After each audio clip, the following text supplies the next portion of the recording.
আপনারা নিশ্চয়ই জানেন যে স্ট্রোকটা ২ ভাবে হয়। একটা রক্তক্ষরণ আর একটা হলো ব্রেনের মধ্যে রক্ত পৌঁছানোর অভাবের কারণে যে স্ট্রোক করে। যেটা রক্তের কারণে বা ব্রেনের যে ক্যাপিলারি গুলা থাকে ফেটে যে যখন রক্তক্ষরণ হয়, তখনও কিন্তু যদি ডান সাইড হয় বাম সাইডের আপনার হাত পা অবশ হয়। ঠিক একইভাবে যদি রক্ত চলাচল ব্রেনে কম হয়, যদি ডান সাইডে হয় তাহলে বাম সাইডে অবশ হবে।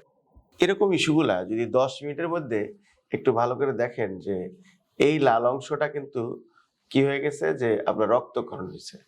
কারো যদি ১০ মিনিটের মধ্যে যদি হাসপাতালে নেওয়া যায় বা চিকিৎসার জন্য আপনার ডক্টরের শরণাপন্ন হওয়া যায়, তাহলে আমাদের ক্ষতিগ্রস্তের পরিমাণটা কম হবে।